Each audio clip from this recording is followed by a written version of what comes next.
St.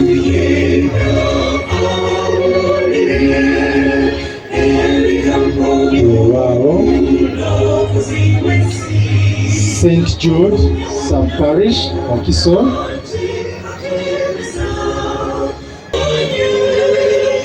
KMC staff. Our Joint Medical Scholar. Mweteketeke. SMC Total. Namwe mweteketeke.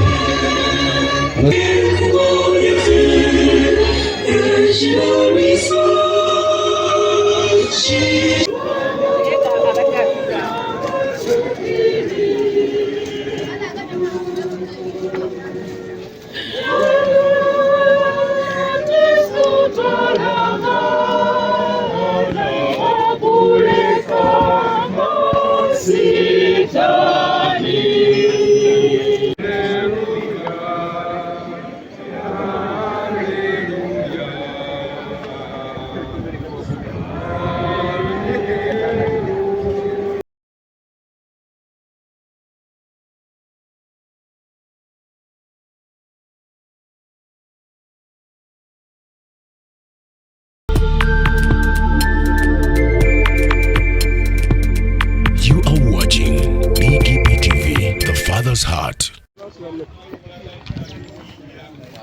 Yeah, that's nice.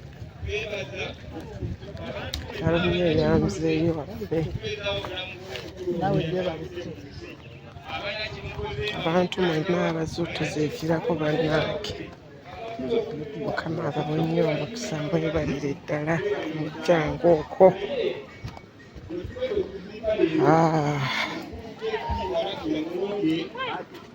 Sitolina ekitabo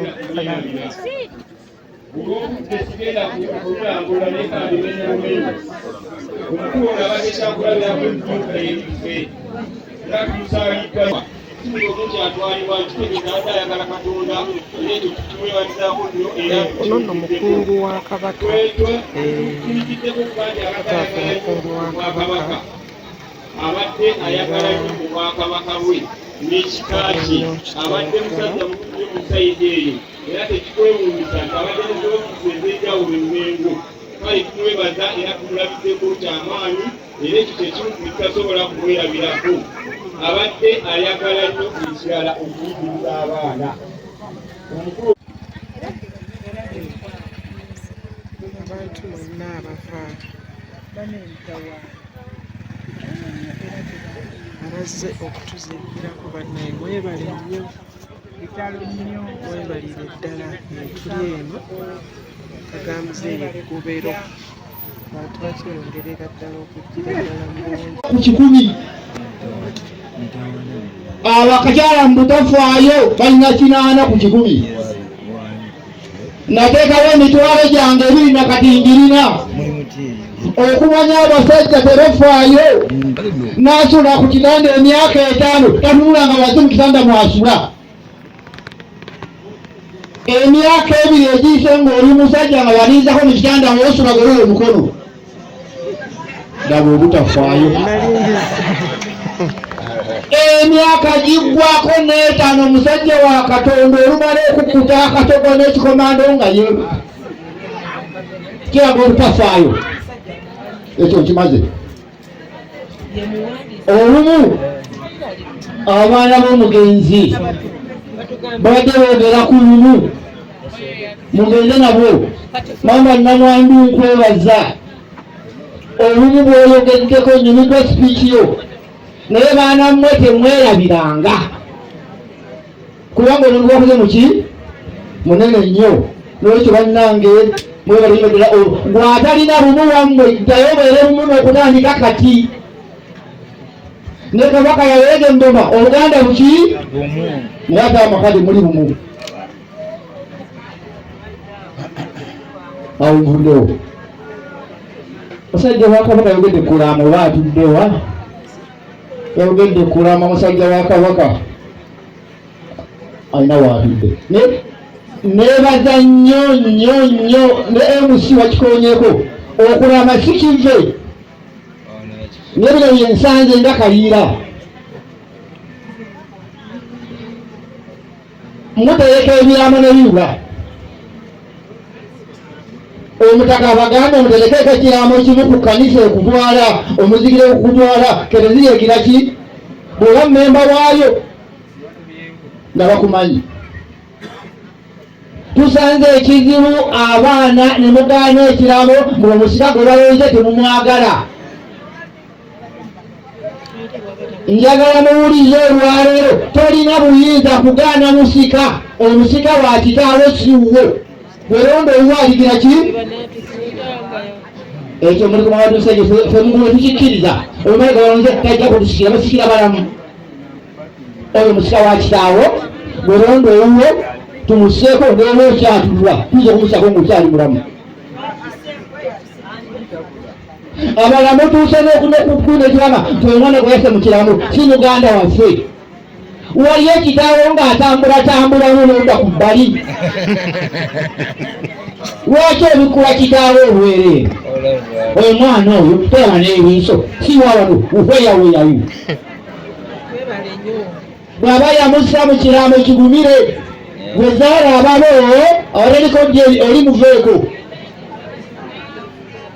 Abadde betegese okugaana abalimu abagala ekyo mu kisa gyemu beera n'ababo abakyawo baveeko.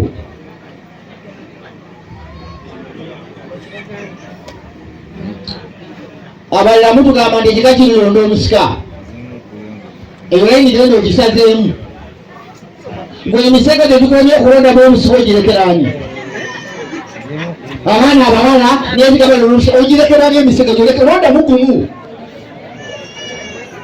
Ekyo genda okisazeemu mu kiraamo kye bakola tulironda ki omusika n'abaana abawala abalonda ki gwe bakulemedde. Genda emisege gyange giri musaamu kanziremu gumu oguwandiike n'oguseru naagwo kale guli kalekaleko temufuuhera buzibu. Obutaabizaawo nyimbe okuweerera abaana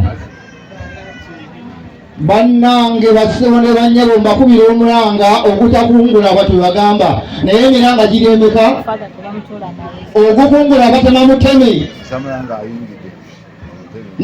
mbakubira omulanga ogutakungula ekyo kikyamu gamba nti mbakubira omulanga okomaawo ogukungula batema muki muteme naye mbakubira omulanga muweerera abaki mwabaana abawala abakyasoma musome nnyo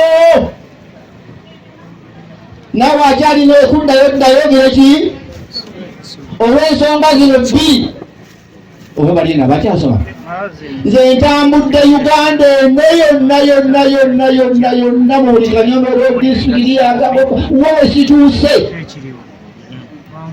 kubanga ekitongole kyenakolamu kyali kimpaliza kutambula disitulikiti yonna yaki nali kalondoozi wa byenjigiriza nga sinnawummula sirabangayo kipande kiriko mukasa and daughters era kirabyogera oba taata amanya g'ogwani yakutume Kyagulanyi sirabangayo Kyagulanyi and daughters sirabangayo Namagembe and daughters endi Namagembe and sons where daughters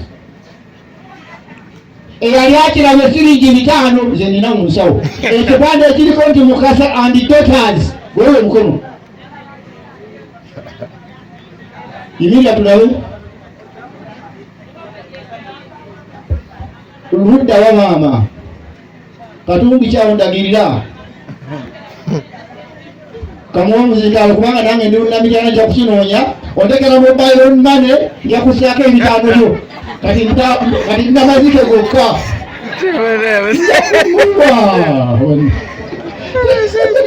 ondekera mobile nama kati kamana tuwulire neyanzanyo sebo neyanzeege baneesa bantuuse okusaasira kwange eri famire eno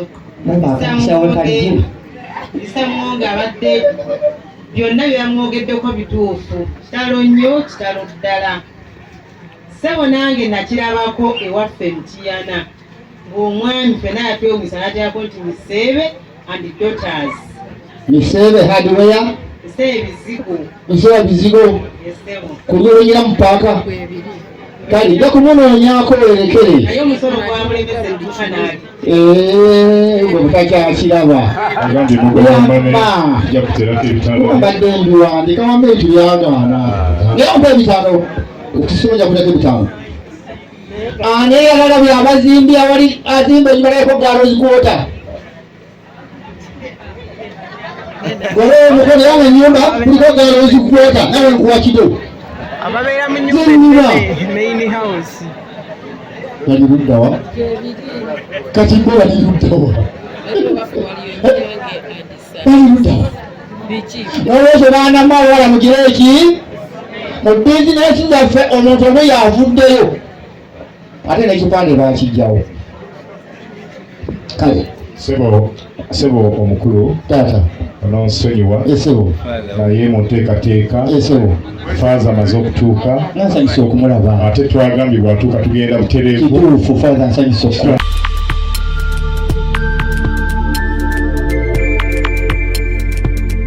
You are watching BGPtv, the Father's Heart. Kesho nilesireba awo gyendi muve ku mwango gwange ogubuno gwa bidongola Gobero kitegeeza best njogedde bubi baana mmwe nga temwesobola muve ku nayo kitegeeza nice income less effort nesikamija kubanga bapita timbwere nase mpaka tibapita batezanzibwako esigaza olubuto paka tezapusira bwamu kakati musikirize father taata nyamba nsomo bwaka bwonjera utalumu waggulu mukama wange father neyanziza mu nsonga nyingi naddala kulonda ya mugalo asinkomwa tuusa okusaasira eri bannamwandu bamulegwa omukulu w'olujiriri lwa kasolya mu kika ky'embogo abooluganda abako n'emikwano gy'omugenzi nsaba ddunda abagumye mu kiseera kino kyemulimu eky'obuyinike n'omwoyo gw'omugenzi agulamuza ekisa era aguwa ekiwummulo eky'emirembe nze omutaka kayiira gajule dawudi kasonte frederick olwokuna olubaka lw'omutaka kayiira otubugenze tweyanziza nnyo tweyanziige bakungubazi bannange saba tugatte engalo zaffe twanirize Father Kizito Reverend Father Kizito azze ng'omutambizi omukulu era ng'omukungubazi omukulu wano wetuli. Nsaba ffenna tuyimirire okujjako ng'olimu obukosefu.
nga Yesu bwe yafa n'azuukira n'abo abibase mu Yesu Katonda ali mwadamu abantu bonna bwe baafuuka abafu lwekityo ne mu Kristo ffenna tuliddamu obulamu mu linnya lya Paatiri n'erya Mwana n'erya Mwoyo Mutuukirivu.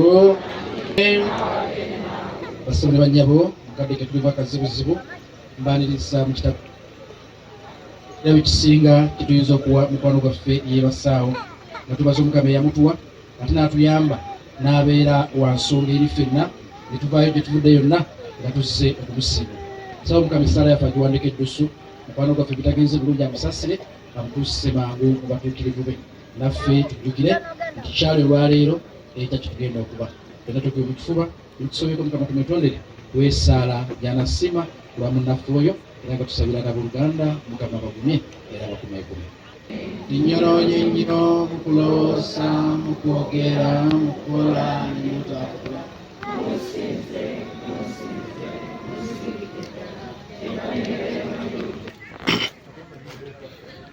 Bana obulamu buno omuntu abadde abeera mu matirivo nagwo.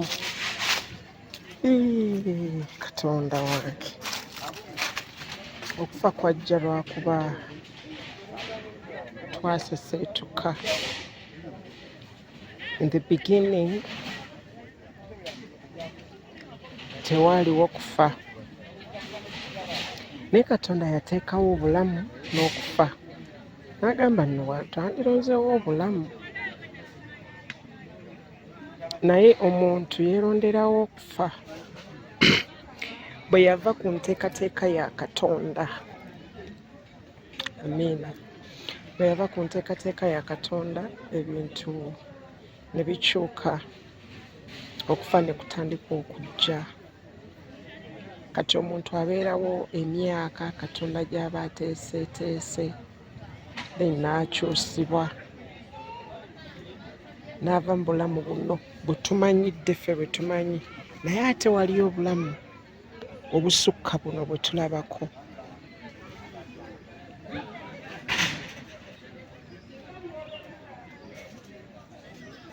Era obulamu obwo obusukka buno bwe tulabako omuntu alina kubukkiriza n'obuyingiramu ng'okyali mulamu. Naye emiti gino gye mulaba gino n'ebitooke bino, omuntu ova bakujja yonna gy'obadde obeera. Kati taata waffe tugenda muleka eno mu miti gino. Banange, so yonna ewali okubeera nti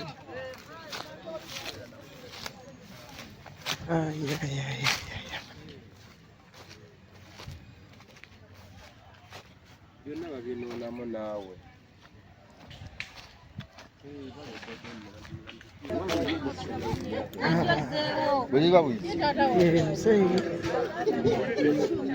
tumuleka eno olwaleero. Abantu bajja ne balya emmere ne banywa, naye bannange obulamu buno tukkirize Yesu yekka ali butuddiza obw'ensi buno nga bugenze. So wano we tugenda okuwummuza mubiri gwa taata waffe ate mukungu wa Kabaka. Katonda nga bw'asazeewo teri asobola kusazaamu, ye kyabeera agambye. So batulaba nga sayidi eno yonna omuntu atoolako kapaati ko ke babeera nga bawummuzaamu omubiri gwe. Naye mwenna abazze okutuzikirako eno e Gobero mwebalire ddala. Muzeeyi waffe bw'atyo, obulamu bwe chapter closed. Teri kirala kyasobola kukolebwa okukyusa ebitaakolebwa. Mukama amuwe ekiwummulo. Katonda yakimanya era ye yateekateeka nti olunaku bwe luti tuliba tuziika MUWONGE. Twebaza olw'obudde bwamuwadde ku nsi. Twebaza ebirungi bingi nnyo byamukozesezza. Njagala okwebaza ababaddewo ku lwa MUWONGE, abamujjanjabye, abamuyambye mu mbeera eya buli kimu, naye weewaawo Katonda n'atasobola. Abaana ba MUWONGE mwongere okukwatagana. Taata agenze naye ensi ekyaliwo. Mwebuulirire, mwekumeekume. Mu mbeera eyo ffe kyekijjo tuzza ne bafaanga n'abantu ab'amaanyi abali wano. Taata agenze, ffenna tuli bamulekwa. ne tusobodde okwekumaakuma ne tufuuka abasajja ab'amaanyi mu nsi eno. N'ebigambo ebyo nsaba Katonda omwoyo gw'omugenzi agulamuze kisa. Mwebale nnyo, mwebalire ddala. Tusiimye nnyo, tusiimire ddala omubaka w'abantu ate nga family member mu luggya luno. Twagala mu ngeri enjawulo Reverend Mufti Sabaganzi sijja kwetantala protocol kubanga twali yayitiddwa nanumaziika buli omu yazze ku lwe ndi omu mu kiti kye. Nze ku lwange sandyogedde kubanga eyazze mu linnya lya Kayiira yamaze, naye nina akakwata akawufu kenjagala tutunuulire Muwonge. Mmanyidde Muwonge emyaka egisukka 40. Okubanga ffenna tuli wano olwaleero bwe tuti si kyaffe, naye Muwonge takikoze lwaleero, naye akikoleredde obulamu bwe bwonna obwo. Njagala tufune leesoni eno ffenna tukolerere olugendo lwaffe nga Muwonge bw'abadde. Muwonge abadde omusajja omujjuvu mu kika, omujjuvu mu ddiini, ate omujjuvu mu Buganda. Buli ofiisi gy'obadde oyagala okumutuuliramu byonna gy'ali.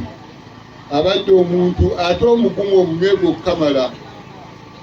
Bwe nasooka okulaba Muwonge nali nkyali muvubuka nga nkyali ng'omulo, ng'ajja nnyo ku mikolo ate egy'ewaffe egy'ekika. Nembuuza naye atuuyo avaawa, era nga nze mmanyi nti wange mu luggya lwange lwentwala olwa jjajjange Lugunju okutuuka lubanga nti atuuyo akuuma, yali akuuma Ntebe naye teyagyekwanyiza. Lowooza Ssaabalagira ayinza okukimanya eya Nkonwa. Omukulu ono akuumidde Entebbe emyaka egiwera 8 nga ffenna tumanyi nti ye nnannyiniyo. Okutuusa lwe tugamba nti ngenda kuleeta nnannyiniyo, n'atuteekateeka n'aleeta omwana n'amutulaga mu kika nti ono ye nnannyini Ntebbe, nze mbadde ngikuuma bukuumi, n'adda ku bbali. Tubadde naye mbijaguzo eby'emyaka emeka mu bufumbo bwe tubadde tujjayo, naye ffe ng'affe mu kika tusaaliddwa, tufiiriddwa library, ate tufiiriddwa omuntu omugumiikiriza, omwetowaze, awuliriza. Tekinkanze nnyo okulaba nti mwenna muli wano okujja okubeerawo okusiibula ku Muwonge. Bannange mwebale nnyo, okwogera ebingi tekuzza mufu, naye tweyanzizza nnyo, tweyanzenge. Buli omu alina kyakoze, naye oyo ali awo mukikuba Kayiira. Ndowooza munamu w'ekitiibwa kya Buganda lyazze mu linnya lya Kayiira genda ayimirire wali nga mumusiibula. Atukoledde binene byereere. Tweyanzizza nnyo, mwebale nnyo, mwebazibwe eddala. Tujja kusaba abantu ffenna abakungu bazituyimirireko. Abaana baleero katulwane okukuza Buganda tumalirize n'ennayimba nkya. Tujja kuba tutumaliriza. Kale woli omatandika. Abaana baleero katulwane okukuza Buganda. Tujjukira nnyo bajjajja baffe abafiirira ensi yaffe. Twesiimye nnyo olwa Buganda yaffe. Ekitiibwa kya Buganda kyabata naffe tukikuumenga. Nze nayima cyane sitenda Ssaabasajja Kabaka asaanira fugo Buganda bwonna naffe nga tumwesiga.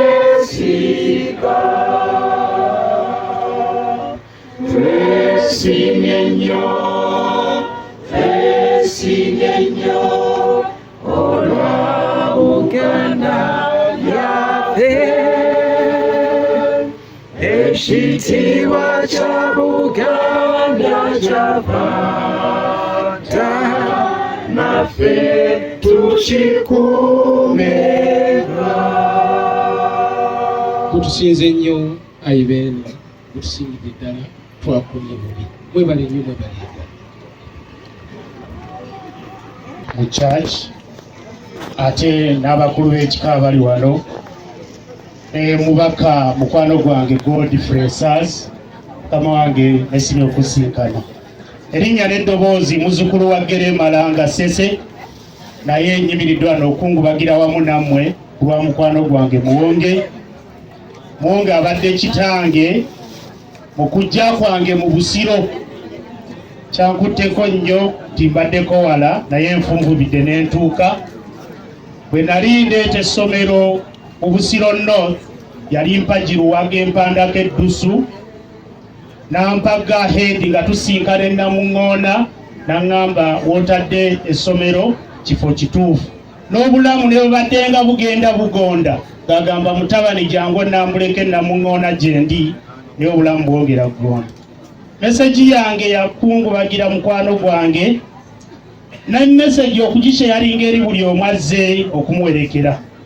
Kibeere kyakuyiga, obulamu lugendo, naye bugenda kutuuka nga weetegese otya. Buli omu alina accountability gy'ajja okukola. Nga tumaze okwerekera mukwano gwaffe, buli omu ddayo omutima nga weekuba mu mutima, walibeerawo ensi ekuŋŋaanye ng'eno okujja okuweera obujulizi. Ebyange bitono, naye omwoyo gw'omugenzi Mukama agulamuze emirembe. Mubaamu gwe basukkulumya ne bamuwa ekitiibwa ekya Ssaabaganzi. Mukkirize mbategeeze nti Ssaabaganzi tuli naye. Mukulu Ssekitoleko era musaba yabafundikira n'obubaka obw'okwogera.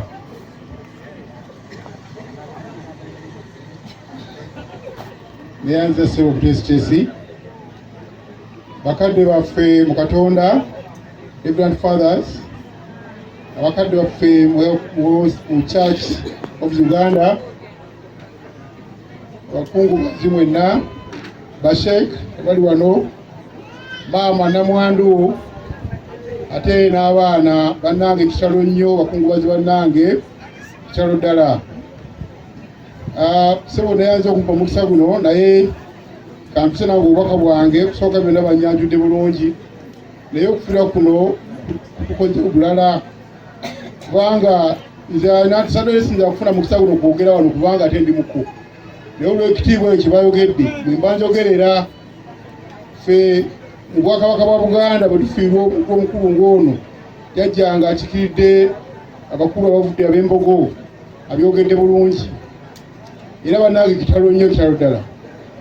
Okulongoosaamu mu bigambo ebyogereddwa, obeera ng'Omuganda owuliriza, babayita bakulu ba bika, naye abakulu b'ebika mu nnono ne bakola ki?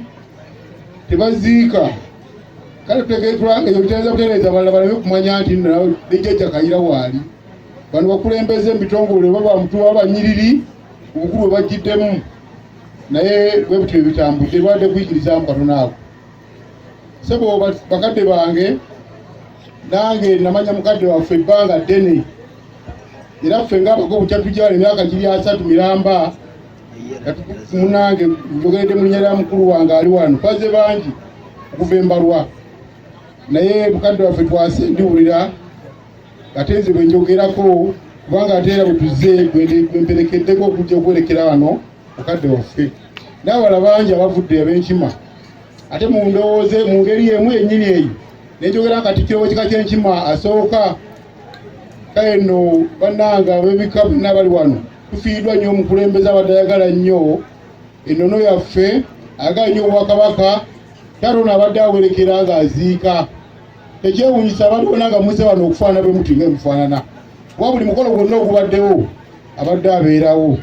Ewaffe abadde tavaayo bwe tufuna ensonga yonna yonna kale tubeera naye. N'olwekyo tusaasidde nnyo maama Oliver Namagembe, olw'okufiwa taata ne banno nti bannange mugume. Mukama waffe yawangula amagombe n'agamba nti mu nsi mulimu ki, naye yawangudde amagombe olw'ekyo ennaku esigalawo. Naye Mukama waffe yagenda ffe tusigale nga tukola ki, twongera okusaba. Kale nno bannange kyenjagala okubasaba nti waliwo agambe nti wano olifa oligenda otya, teri agenda kulaba ngeri gyagenda, muli weefaananyiza weefaananyiza n'abandiisi balifaananye nga bano. Nze bwe nandyagadde ngende mu kitiibwa taata nga bwagenze. N'olwekyo tusaba Katonda abagumye, ffe tujja kuvaawo tugende, naye ennaku gye munaasigala nayo tujja kusigala nga tubasabira nti mugume bannange. Okufiira bwe kutyo ffe gye tuli twagenda twafiirwa ddeero, olwekyo tujja bagumya nti mugume nga ffe tukoze eki. Naye ekisinga okuba ekikulu kusigala nga mubuli bumu, omuntu bw'amala okuvaawo ate ebirala biba birala, naye twongera okubasabira musigale nga mutambula nga abooluganda mu mbeera eno yennyini etubaleseemu. N'ebigambo ebyo ssebo neeyanziza okumpa omukisa guno okubabuuzaako ate era n'okubasiibula n'okubagaliza byonna ebigero tutambula wano bibe bya mulembe. Mukama abatambuze bulungi eyabaleese abazzeeyo eka. Ssaabasajja Kabaka wangaale, tweyanza tweyanzeeko.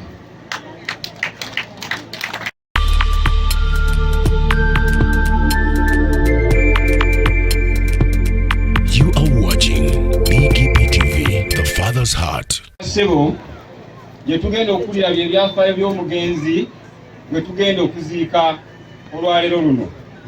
Gwe tugenda okuziika leero erinnya ye John Baptist Muwonge Walakira, nga yali azaalibwa taata Azeeni Sempa ne maama we Eseeri Nanteza, nga yazaalibwa ku kyalo kino Katakke. Baazaalibwa abaana 9 naye we twogerera bambi basigaddewo 2. Omukulu Yohana Batisita Walakira Muwonge yazaalibwa ng'ennaku z'omwezi 2 ogw'omwenda 1936. Yafudde nga 5 Ogwokubiri 2024. Ojja kubalamu olabe Mukama ebbanga lyamukuumidde ku nsi. Okusoma kwe yatandikira mu ssomero ly'Ebbembe Grade. Bwe yavaawo n'agenda n'addangira primary school, ne yeeyongerayo Olubaga Junior 3, olwo n'akomekereza emisomo gye. Yafuna omulimu ng'omusomesa, omulimu nga guli mu Lukuli Primary School. Mu 1966 yafuna omulimu omulala mu gavumenti ya Kabaka e Mengo. Naye nno mu mwaka ogwo Kawenkene bwe yalumba Obwakabaka, omulimu ogwo ne gusasika. Gavumenti yakola abakozi bonna abaali e Mengo ne bakwata ne batwala mu gavumenti ya wakati ne bakolera eyo. Baamutwala mu kitongole eky'ebyobulimi n'obulunzi, gye yaweerezanga omuwandiisi, ate oluvannyuma n'aweerezanga transport officer.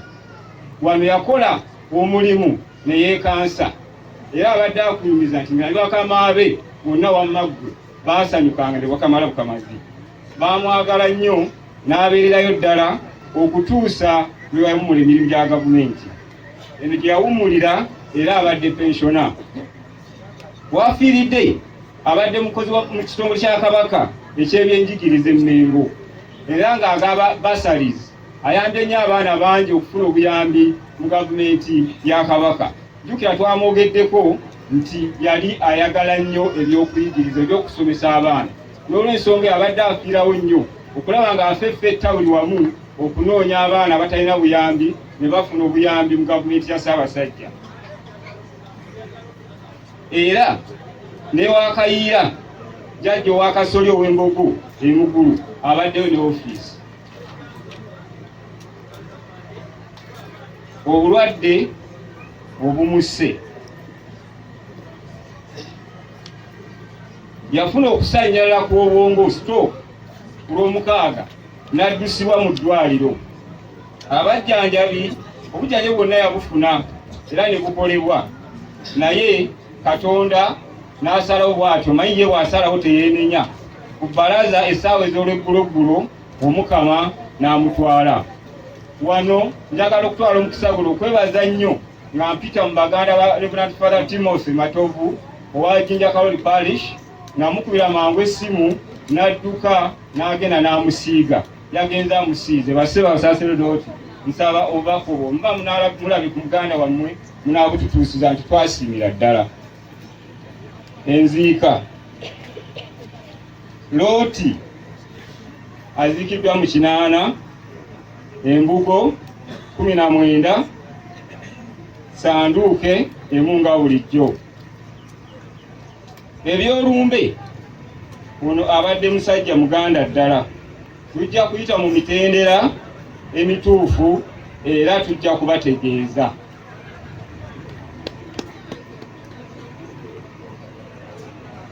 Twebaza okusookera ddala bamaama bannyinaffe ne baganda baffe abasitukiramu amangu ddala nga taata olumbe lumugwiridde. Twakitegeerako nti yaddusibwa mu malwaliro mangi naye nga buli watuuka bamugoba okutuusa lwe bamujuliza n'atuuka ekiruddu mu ddwaliro ery'e Mulago. Bamubaddeko butaweera era bakoze kyonna ekisoboka okulaba nga bataasa obulamu bwa taata newankubadde nga Mungu bw'atyo bwe yatugeredde. Twagala okwebaza abantu mwenna abawulidde enduulu eno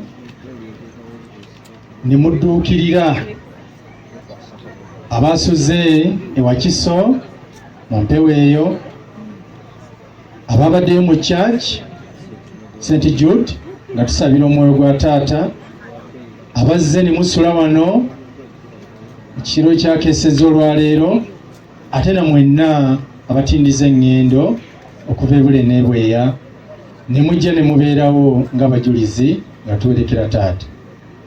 Twagala okwebaza abantu bonna abakutte mu nsawo zammwe ne mubaako bye mujjamu, simbi ezikoze ku nteekateeka z'okuzika taata waffe. Mwebale nnyo, mwebalire ddala. Eri abatuwadde emmere enkalu, eri abatuwadde ebyokunywa, mutukoze bulungi. Era tebaawo omuntu n'omu ava wano nga tafunye kyakulya yadde ekyokunywa kubanga weebiri mu bungi obw'ekika ekya waggulu. Twagala okwebaza abakoze kuzimba ennyumba ya taata ey'olubeerera. Mwebale nnyo, mwebalire ddala. Na buli omu alina kyonna kyakoze okulaba nti omukolo guno guba gwa kitiibwa bwe guti. Bannaddiini bakitaffe mu Katonda tubeebaza mu ngeri ey'enjawulo. Mwebale nnyo, mwebalire ddala. Aba CBS Fans Club waka bwamwe butuuse, mwebale nnyo nammwe, mwebalire ddala. Aba funeral service mwebale okuteekateeka taata waffe era tumanyi mukyakolera ddala omulimu ogwo.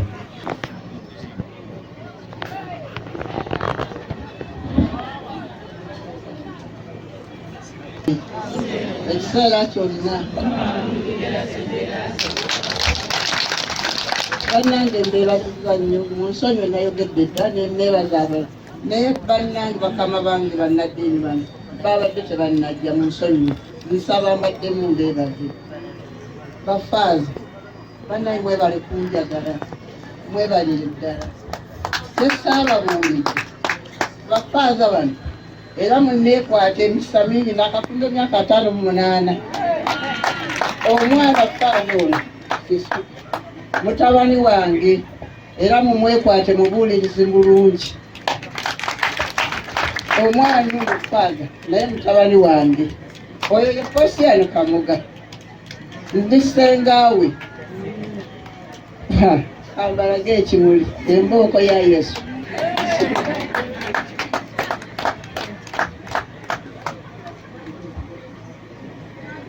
Faaza ono mwana yakafuna obwafaaza tanaweza na myaka 2 naye anjagala okufa, ayagala famire ya Muwonge Kamala. Ono gwe mulaba ye Faaza Evandi Peter Keleva ali mu St. Jude St. Jude ewa Kiso. ate mwenna bakoddomi baffe bannaye mbeebaziza bye mukoze byonna nsiimye nnyo mwebale nnyo mwebalire ddala temujjonga okwadde kitamu afudde bannaye bakoddomi bange nebaza muomuko William Nunda naawe sikwerabidde n'abakwala besitumenye mwenna bye mukoze ndyebaziza nnyo taata Jamiru nze mwina mukazako taata Jamiru Owekitiibwa Haji Hassan Mutaasa Kafeero omukungu wa Ssaabasajja akiikirira ebbendobendo lya Nkole. Tusanyukidde ddala okulaba ate n'omukyala yayise naye. Mu ngeri y'emu twanirize Owekitiibwa omukiise mu lukiiko lwa Buganda Geoffrey Kironde otyo amakulu abo bwe batyo nabo bazze tebalutumiddwa mwana. Mu kaseera kano ndowooza ffe obubaka bwaffe buweddeyo tugenda kubanga tussaako ebimuli n'oluvannyuma bafaaza bamalirize siwewa. Okay. Aba funeral service mugenda kutuyamba njo namwe mweteeketeeke abaana namwe mweteeketeeke bamulekwa mweteeketeeke maama bw'avaako mwe muddako nemuna temuwedde bana abakiikirira abazzukulu nga namwe mweteekateeka abaana oluvaako abaana bakulemberwe kamanda waabwe Sister Oliver abaana baganzika ekimuli ku taata abazzukulu nammwe muyite mu bwangu mujje muteeke ekimuli ku jjajja abazzukulu tuyite mu bwangu Mr. and Mrs. Nunda abazzukulu bavaako goddako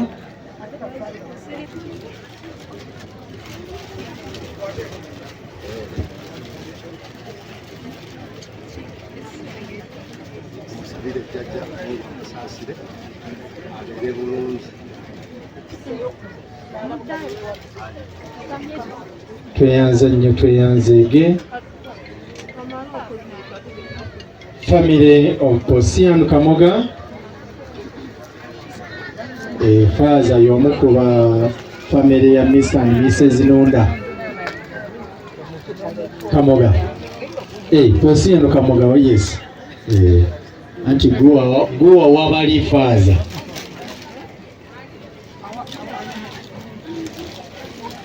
family of Posian Kamoga tweyanzeege Marcos Yellow Class ne family ya Senta mwe majije mweteketeeke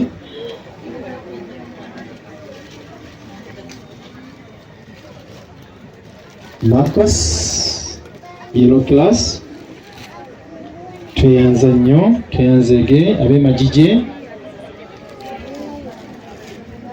Nalongo Makumbi bakwetaagako wali ku nnyumba wonna wooli.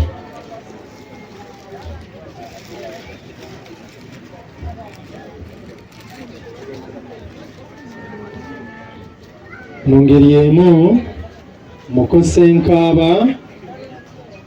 Mukosenkaaba abuddeko Mukosuka Lincoln Kigwe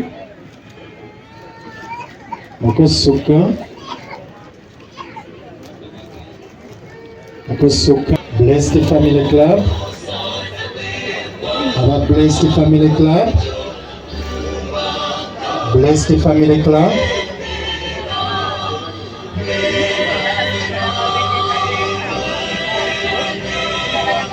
bazzukulu toto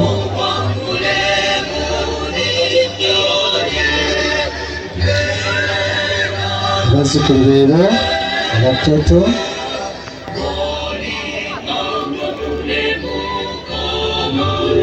St.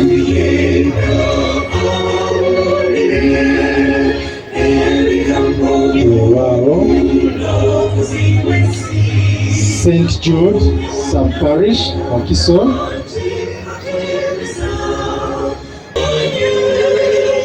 KMC staff. Aba Joint Medical Store. Mweteketeke. SMC Toto. Namwe mweteketeke.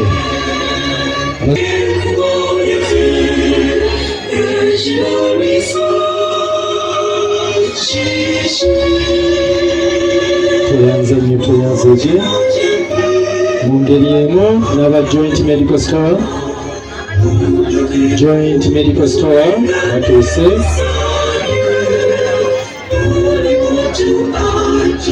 Joint Medical Store. Blessed Family Club mweteketeke. Blessed Family Club. Tuyanze nnyo. Aba Joint Medical Family ne SMC Toto. Tuyanze nnyo aba Blessed Family olw'ekintu ekyo. SMC Toto nabo batuuse.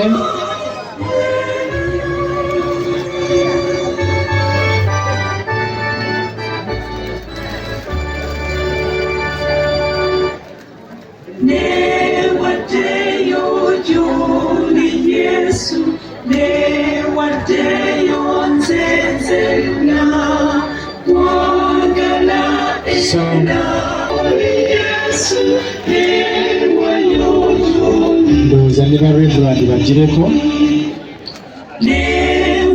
Balina ekyabo ekyaki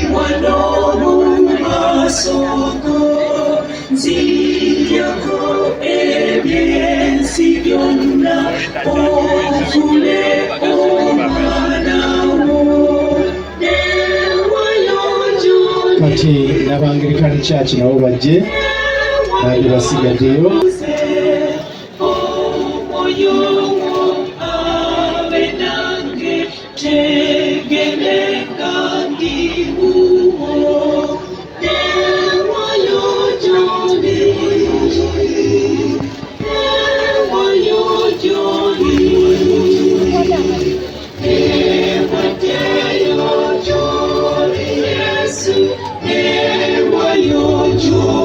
Tweyanze nnyo, tweyanze Selector. Tugema okwebaza abasoni bannyabo, abantu mwenna, bantu bakatonda mwenna abasobodde okubeerawo nga tuwerekera mukadde waffe, mukwano gwaffe, buli omu nga bw'abadde amuyita. Tugenda okuzaayo omuzindaalo eri banaddiini, naye nga nsaba abaana b'embogo mwenna n'abazzukulu bwe tuva e Magombe temugenda. Tulina olukiiko lwaffe olulina ensonga ze lugenda okuttaanya. Tusaba musigaleko emabega tubeere nga tubimalira. Abasosoloti baddeko, bannaffe abasitudde munnaffe baddeko, abakwaya ate n'abakristu, naffe ffenna abakungubazi abanasobola okutuuka tugende mpola. Nja kusaba kwayita oluyimba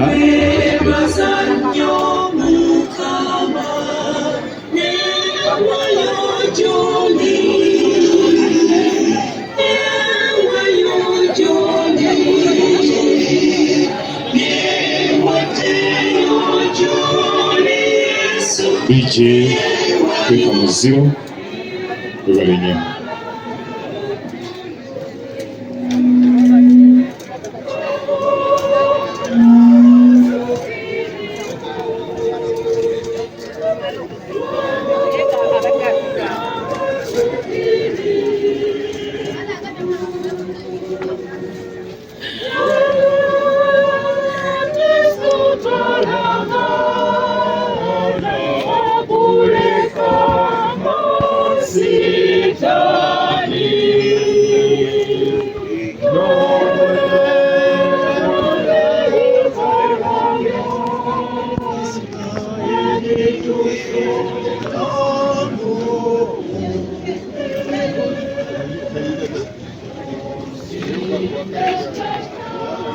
olwokubanga tuli wano kumpi yakusaba abasigamire basaba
Abantu mwebale kugira ddala mu bungi bwe muti tuziikirako bannange.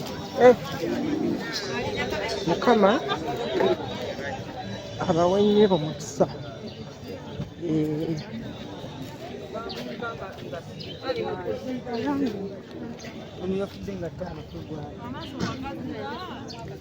abalala baakatuuka abalala bakyajja bangi mwebale nnyo mwebalire ddala mulaze obaseruganda so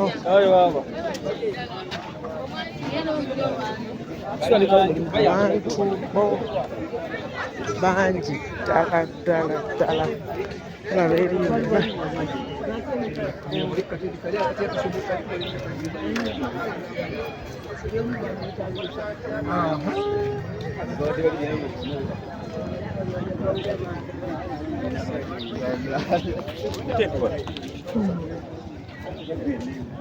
sajja wa kabaka ono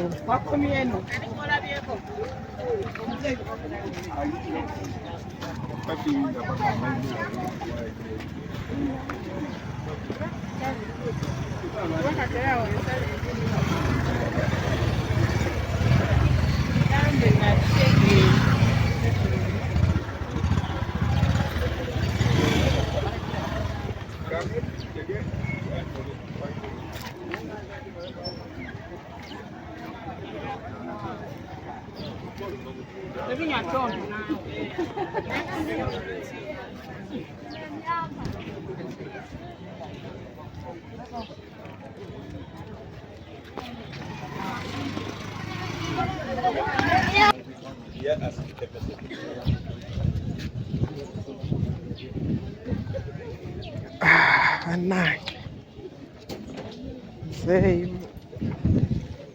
John Baptist koze ekintu naye kama Katonda bw'atyo yasazeewo abantu baffe mwe mwenna abazze mulaba abantu bangi ddala ddala ddala ddala ddala abazze ku mbaga ya mukadde waffe ate esembayo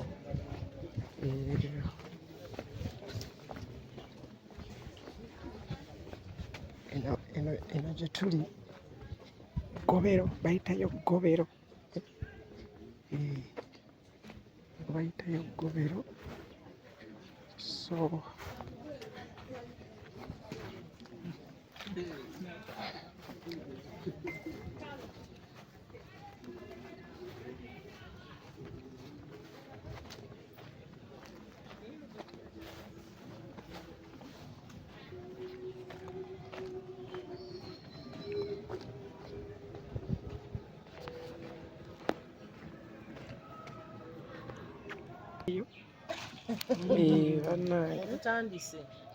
abantu baffe bano bonna bazze kuziika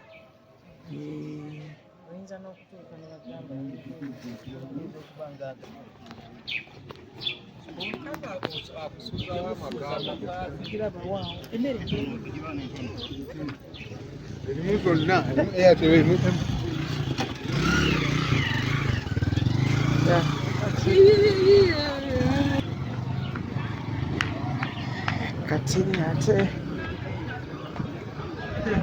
tumale okulaba abafuna wano ku kyokulya ate tulabuleko abantu ate tudde ewaka.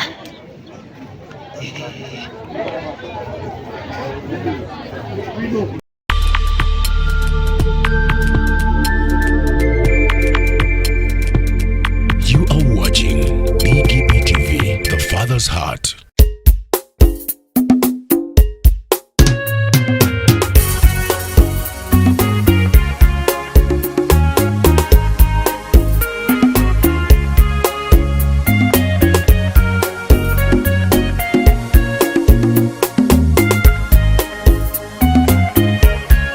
Choosy one no over the baby. Nairaba munango kuze ono muchalya wongo sajja kude. Obo muchala ngabano lina olwamanyi gasebenge.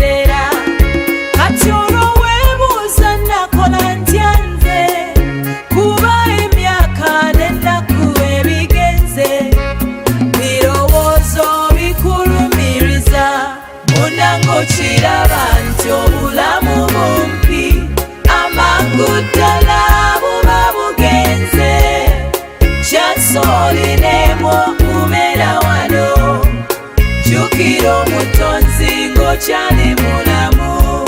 Lumu mu biseera byange eby'eddembe natambulako ndiise ku maaso, batambula nnengera limbo, nesalawo kukyama neetegereze, ne nnengera ejjinja ku ntaana nga kuliko ebiwandiiko bw'ebiti, nze n'ogwolaba naliko nga ggwe, ate gye bujja naawe ojja kubanga nze, osibula ow'omukwano nti paka nkya, enkyalutuuka nga yagenze, bakubikira nti ow'omukwano bambi agenze, olw'ensi ne kufundirira. Buno obulamu bulinga kimuli, leero kirungi enkya kiwotovu, bakubina eby'ensi n'okwekusa, olunaku luli tebiri kuyamba. Munango kiraba nti obulamu bumpi, amangu ddala buba bugenze, kyansooliremu okubeera wano, jjukira omutonzi ng'okyali mulamu. Uncle James lwe yava e Bulaaya, yajja ne kagonga akwataganye, omukyala n'abaana baali Entebbe nga bamulinze Kabuladda, bwe yabalaba emikugu nasuula, n'ayanjala emikono anywegera abaana, kyokka bba abaana bamuyita mu nkwawa bakwate emikugu gye yali alese. Ffe twagala bitondo okusinga omutonzi, byatuwadde byetugulumiza, aleeta engalo semmere gy'ali, oyagala kitoola ye tomuliiko. Munango kiraba nti obulamu bumpi, amangu ddala buba bugenze, kyansooliremu okubeera wano, jjukira omutonzi ng'okyali mulamu.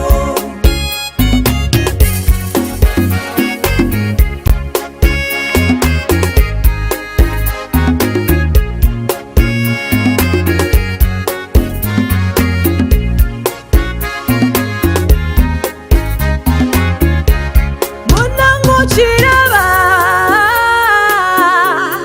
amangu ddala ojja kuba toliiwo, kyansooliremu bweti, jjukira Katonda ng'okyali mulamu. Abagenze bangi naye balazeewa, jjukira omutonzi ng'okyali mulamu. Kikugasa kyo okulya ensi n'ofiirwa omwoyo gwo, jjukira omutonzi ng'okyali mulamu. Ffe abamukkiriza tuli mulaba Yesu, jjukira omutonzi ng'okyali mulamu. Sagala ogambe nti tewamanya munnange, jjukira omutonzi ng'okyali mulamu.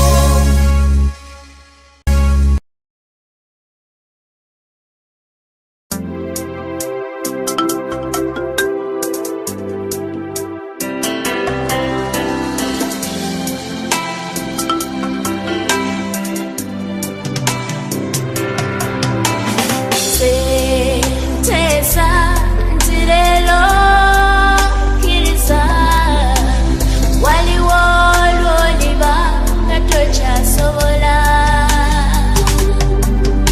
olwo buli kimu bakikola bukozi, nga ggwe tolina nakyomanyi.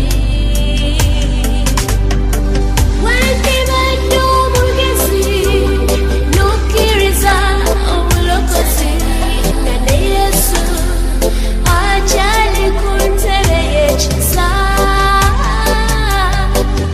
Leero lunaku lwo omugezi abaawulira, funa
oya turekiriza Yesu namendokose.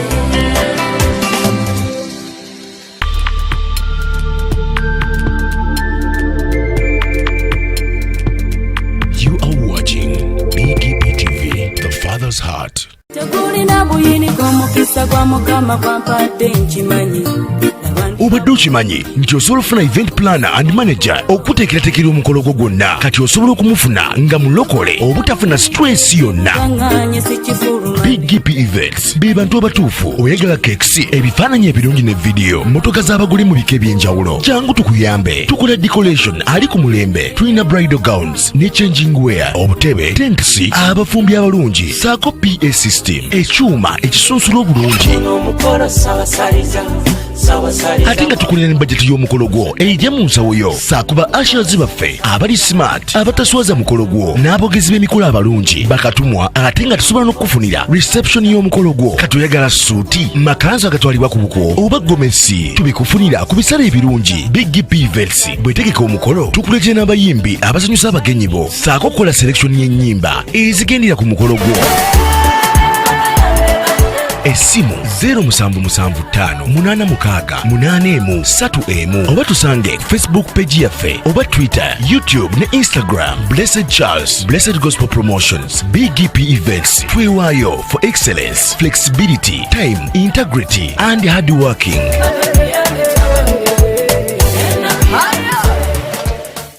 BGPevents, likinga, subscribinga, oba ogoberere era oyanirize n'omulala byonna bya